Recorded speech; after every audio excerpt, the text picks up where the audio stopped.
Urban FM 104.5. Urban FM 104.5. Vous êtes sur les 104.5 Urban FM, la station urbaine. Et dans le Da Fresh Morning, on reçoit Monsieur Yomenou Boukari Issa, qui est expert comptable. Il est accompagné de Monsieur Toko Rodrigue, lui aussi expert comptable. Il vient de nous parler de l'ordre du tableau de l'ordre national des experts comptables du Gabon. Ils sont avec nous dans le studio.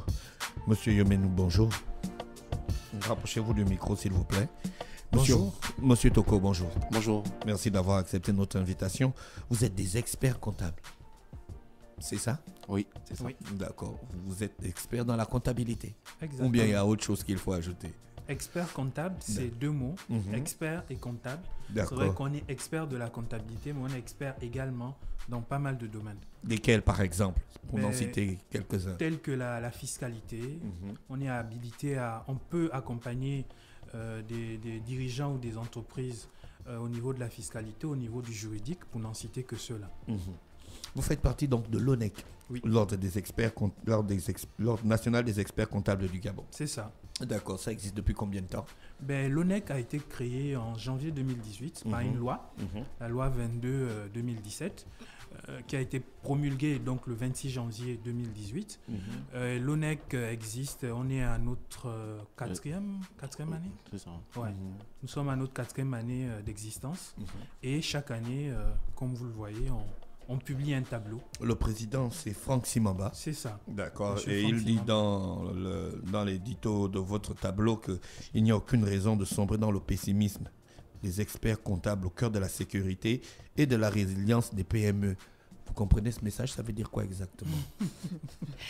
Écoutez, au cours de du Covid, au cours de la période du Covid, les entreprises ont passé en fait une période assez difficile. Il y a eu des tensions à plusieurs niveaux, notamment en termes de trésorerie dans la gestion des entreprises. Ça fait que au niveau les experts comptables étant le partenaire de confiance du dirigeant et de l'entreprise, à accompagner en fait ces différentes entreprises en proposant en fait des solutions qui permettaient finalement de pouvoir mieux gérer cette crise, de pouvoir mieux gérer la trésorerie qui déjà n'était pas importante. Donc il a fallu apporter des conseils avisés à ces dirigeants-là pour qu'ils puissent dormir plus facilement la nuit. Quelles sont les missions de l'ONEC? Ok, alors le NEC a pour mission de développer, d'accord, accompagner et fiabiliser en fait la profession d'expertise comptable. D'accord. Voilà, il a un rôle de représentation des experts comptables auprès des pouvoirs publics. Ah, d'accord, Voilà. ok. C'est ça. Donc c'est pourquoi vous avez trouvé la nécessité de vous mettre ensemble. Avant, chacun était expert comptable dans son coin. Alors, jusqu'en décembre 2017, les experts comptables étaient regroupés autour de une association, l'Union des experts comptables gabonais. D'accord. Voilà. Maintenant, après la promulgation de la loi, c'est une organisation reconnue. Et justement, c'est ce qui permet de mutualiser davantage encore les forces de Vous tous vous les mettez membres. ensemble pour comprendre comment les mécanismes fonctionnent, pour échanger les idées, pour échanger des données, pour échanger les marchés aussi. Oui, bien sûr. En fait, il y a plusieurs avantages pour le professionnel d'adhérer à l'ordre des experts comptables. Mais avant tout aussi, c'est dans le but de se conformer aux normes internationales.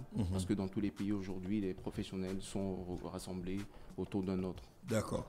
L'ONEC, c'est un conseil de l'ordre, 80 membres, 43 experts comptables et commissaires aux comptes, 15 experts comptables en entreprise, 3 comités techniques permanents, 18 sociétés d'experts comptables. C'est ça? Oui, c'est ça. C'est exactement ça. C'est quoi le conseil de l'ordre? En réalité, comme vous savez, toute organisation a besoin d'avoir un noyau dur qui dirige l'organisation en elle-même. Donc là, du coup, au niveau de l'ordre des experts comptables, c'est un conseil. Il y a 7 membres. Il y a 7 membres qui composent le conseil de l'ordre. Et après, en dessous, on a les experts comptables que vous avez cités, les 43. D'accord. Les 43 experts comptables et C'est commissaires ça, aux comptes. C'est ça. D'accord. Vous avez le comité technique permanent. Mm. Il y a quoi dedans dans le comité En fait, technique permanent? Au niveau de l'ordre, il y a 3 comités parce que les comités, on a le comité déontologie, on a un comité des normes et on a un comité éducation. L'objectif, en fait, des comités, c'est que sur la table de l'ONEC, il peut y avoir des sujets spécifiques qui ont besoin, en fait, d'être analysés, d'être discutés dans le cadre d'un bureau restreint. Donc, c'est un peu ces comités techniques-là qui vont, en fait, venir discuter des différents sujets. J'en veux pour preuve, au cours de la période du Covid 2019, on a le Conseil a sollicité le comité des normes, histoire de leur demander, en fait, de faire des propositions sur la façon de traiter l'information financière au cours de cette période-là. Donc, il y a une communication qui a été faite par le président de ce comité au Conseil de l'ordre et qui a été publiée par la suite sur le site de l'ONEC. Pourquoi avoir fait ce tableau? Quelle était la nécessité de mettre en place le tableau de l'ordre national? C'était pour des raisons de communication ou bien pour mieux vous faire connaître? Il y a déjà la raison de la communication, mais un élément extrêmement important, c'est que dans une entreprise, au niveau de la comptabilité, au niveau du traitement de l'information financière, vous avez le choix, d'accord? Soit vous internalisez votre comptabilité, c'est-à-dire que vous avez un salarié qui est chargé de tenir votre comptabilité et de vous sortir des états, soit vous externalisez. Mais lorsqu'il faut externaliser, vous n'avez pas d'autre choix que de faire appel à un expert comptable qui est agréé. Et au niveau du... Pourquoi l'ordre décide de externaliser, ça veut dire quoi? Que je fais connaître ma comptabilité à tout le monde? En fait, internaliser, c'est-à-dire que là, la gestion est interne. La gestion est interne. Externaliser, c'est-à-dire que votre comptabilité désormais est gérée par une personne qui n'est pas salariée de votre entreprise, qui est à l'extérieur de votre entreprise. D'accord. Un professionnel. Donc, un professionnel. Et là, ce professionnel... Celui qui est aussi à l'intérieur, c'est un professionnel. Parce qu'on l'a quand même embauché pour venir gérer la comptabilité. Absolument, les deux sont des professionnels. Mais celui qui est à l'extérieur, qui n'est pas salarié de mon entreprise, est-ce qu'il peut sérieusement garder les données de mon entreprise? Est-ce que ce n'est pas dangereux? Non, ce n'est pas dangereux, tout simplement parce qu'on est soumis à des règles déontologiques fortes. Donc, et ces règles déontologiques, à l'intérieur, on a par exemple... l'obligation du secret professionnel. L'obligation du secret professionnel qui est un élément... Ça existe ici? Oui. Ah oui? Oui. Si, en fait... alors, les experts comptables sont soumis à un code de déontologie, d'accord, et un règlement intérieur. Et ce règlement intérieur est validé, d'accord, ce sont des obligations auxquelles nous devons nous soumettre. Et donc justement, quand je parlais de professionnel tout à l'heure, c'est justement ce qui fait de l'expert comptable, la particularité de l'expert comptable par rapport à un comptable. Voilà, et donc il est astreint à des normes qui sont reconnues d'abord sur le plan international et ce qui permet de garantir en fait justement la qualité de son intervention auprès des entreprises. Voilà. À l'époque, quand on entendait expert comptable, c'était un truc rare, hein, René Rue, vous qui avez fait des écoles. Aujourd'hui, il y a beaucoup les experts comptables. Ça veut dire quoi? C'est devenu facile de devenir expert comptable? Non, ça n'a pas... Les règles pour devenir expert comptable n'ont pas changé. Mais c'est juste que, voilà, aujourd'hui, vous avez en face de vous deux jeunes qui sont experts comptables. Voilà, c'est ce qui me blase. Parce qu'avant, quand on voyait un expert comptable au Gabon... C'est toujours cheveux blancs, etc. Non, les choses ont changé. Désormais, voilà, nous sommes la preuve que voilà, la profession aussi se rajeunit. Et dans la plupart des secteurs, en réalité, on a besoin de ce rajeunissement-là. Mais sinon, le cursus reste le même. C'est un parcours qui dure 8 ans avec une licence, un master et un stage de 3 ans. Donc, à la fin, on a un diplôme d'expertise comptable. Et une fois qu'on a le diplôme, il faudra être agréé. Donc, il y a un processus d'agrément. Ça se passe comment, le processus d'agrément? Le processus d'agrément, en fait, c'est un cabinet qui doit vous valider. Non, c'est... En fait, au niveau de la profession d'expertise comptable, les choses sont gérées au niveau de la CEMAC. D'accord. Donc, c'est toute la CEMAC. Il y a un comité là-bas qui est chargé d'agréer, en fait, les experts comptables et les sociétés d'expertise comptable. Il y a un texte réglementaire de la sous-région. Une fois que vous respectez les différentes conditions, vous envoyez le dossier. En réalité, généralement, vous avez votre agrément. D'accord. Développer, fédérer, promouvoir l'expertise de nos membres Comment adhérer? Alors, pour adhérer à l'ONEC, justement, il faut déjà être agréé CEMAC. Donc, à l'issue, après l'obtention de son diplôme d'expert comptable, il va se soumettre à la procédure d'agrément CEMAC. Ensuite, il viendra déposer un dossier auprès de l'ONEC qui comprend, donc, en résumé, son diplôme, voilà, un casier judiciaire. La copie de l'agrément. C'est ça. L'extrait un extrait de casier judiciaire. judiciaire. Voilà. Et le fait qu'il soit aussi ressortissant de la zone CEMAC, voilà, parce que c'est une profession qui est réglementée au niveau sous-régional, au niveau régional, pardon. Donc c'est ça les conditions d'accès à l'inscription à l'ordre. D'accord, à ce moment, n'importe qui peut être, n'importe qui remplit ces conditions peut être expert comptable. Bon, bien sûr. Et participer à votre Ordre. votre ordre. C'est ça. Donc à partir du moment où le dossier est complet, bon, il n'y a pas de raison. On ne paye qu'il pas soit les pas inscrit. cotisations. Si. Ah, faut dire ça. Si. Alors, Là, on a l'impression que tout le monde va venir à l'ordre national des experts comptables. Vous dites que vous ne nous dites pas qu'il y a les cotisations. Il faut nous dire ça, monsieur Rodrigue. Mais non, mais après la cotisation, c'est aussi un droit, du moins dès lors qu'on adhère à puisque c'est une association professionnelle, ben, il faut bien payer les cotisations parce que ça permet aussi de faire vivre. l'ordre. Même rien que la publication de ce tableau, il va falloir payer.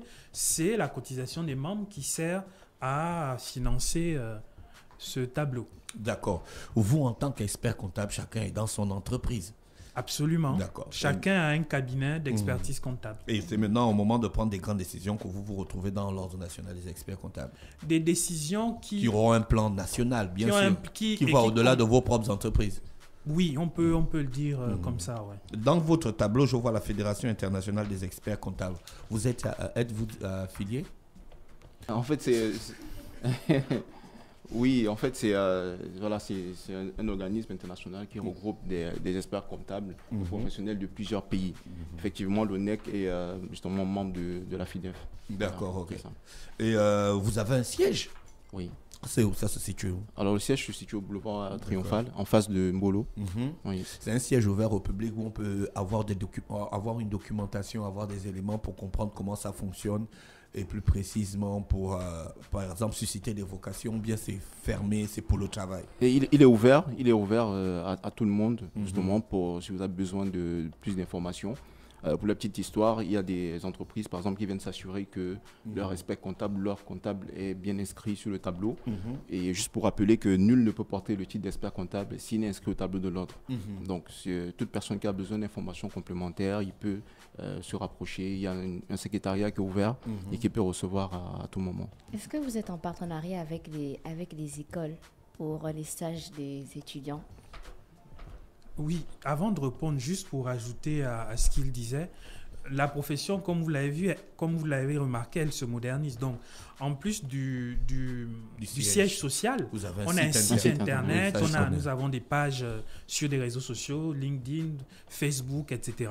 Donc, et le tableau aujourd'hui, il y a des contacts également à l'intérieur. Si vous avez besoin de prendre des renseignements. Le tableau là est accessible en format numérique sur vos différentes plateformes. Gratuitement, en ligne, vous le récupérez sans problème. D'accord, ok. Je pense qu'on a fait le tour de la question, sauf si tu veux une réponse à ta... Sur la question de... Vous avez dit qu'il faudrait reprendre, s'il vous plaît. Est-ce que vous êtes en partenariat avec les établissements pour les stages des étudiants qui font la comptabilité? Là, à ce niveau, je vous prends juste un exemple. Là, récemment, on a organisé un concours du meilleur mémoire qui visait en fait à promouvoir et à analyser et regarder, en fait, à promouvoir et à analyser en fait le meilleur mémoire de toutes les écoles de gestion. Ça a été mis en place l'année dernière. Donc, la personne qui a été promue, on l'a connue hier. C'est un processus qui a été mis en place. Maintenant, à ce niveau, l'ordre, les différents membres ont des partenariats chacun à son niveau, mais l'ordre des experts comptables a une école derrière qui s'appelle l'ADEC. L'ADEC, c'est le centre INTEC de formation à la profession d'expertise comptable au Gabon. Donc, si aujourd'hui un élève qui a le bac, veut s'inscrire et veut passer les différents diplômes d'expertise comptable, ben, il suffira qu'il se rende à l'Institut de gestion, le centre qui est représenté par l'ONEC, le centre qui forme à la formation et à l'Institut de gestion. Je voulais savoir, il y a une grosse différence entre expert comptable et commissaire aux comptes, ou bien c'est juste une affaire de compétences? Alors, ici, il y a une différence, mais... Si j'ai déjà un expert comptable, aurais-je encore besoin d'un commissaire aux comptes? Si j'ai un commissaire aux comptes, aurais-je encore besoin d'un expert comptable? Ou bien c'est pas utile? Alors, déjà, c'est 2 casquettes que peut porter l'expert comptable. Voilà. Donc, il peut être à la peut fois être expert comptable et commissaire aux comptes. Et commissaire aux comptes. Mais par contre, il ne peut pas être expert comptable et commissaire aux comptes dans la même entreprise. Voilà, sinon, c'est incompatible en fait. Alors, donc, maintenant, l'obligation d'avoir un commissaire aux comptes dépend de la forme juridique de la société et à certains critères liés, par exemple, au chiffre d'affaires ou comment dire, à la taille de l'activité. D'accord. Donc, si je respecte ces conditions dont vous faites état et que vous êtes mon expert comptable, vous allez aller me chercher, vous, un commissaire aux comptes, ou bien c'est moi-même qui vais chercher? Je peux vous en proposer et vous pouvez aussi en choisir. Pas forcément. Pas forcément. On vous remettra le tableau. Oui, à partir du moment où il est inscrit sur le tableau, c'est suffisant. Ok. Ça revient à quelque chose de très simple où on dit en fait que la main qui fait, c'est pas la main qui contrôle. Donc ça revient à ça en fait. Donc l'expert comptable, c'est celui qui va accompagner au quotidien le chef d'entreprise dans sa comptabilité, dans sa fiscalité au niveau juridique. Maintenant, le commissaire aux comptes, dès lors que les conditions auront été respectées, est ce professionnel qui peut être expert comptable qui va maintenant venir contrôler et dire « Ah ok, sur la base de ce que les normes et les règles comptables prévoient, votre comptabilité est conforme et sincère. » D'accord, il va venir contrôler ce que l'expert comptable fait. Exactement. L'expert comptable avec qui ils sont dans le même ordre. Exactement. D'accord. Merci, monsieur Yemenou et monsieur Toko. On vous remercie d'avoir accepté notre invitation, sauf si vous avez d'autres choses à ajouter. Bon, on sait pas. Non, vous êtes vraiment des experts comptables. Merci, on vous souhaite de passer une bonne journée. Urban FM 104.5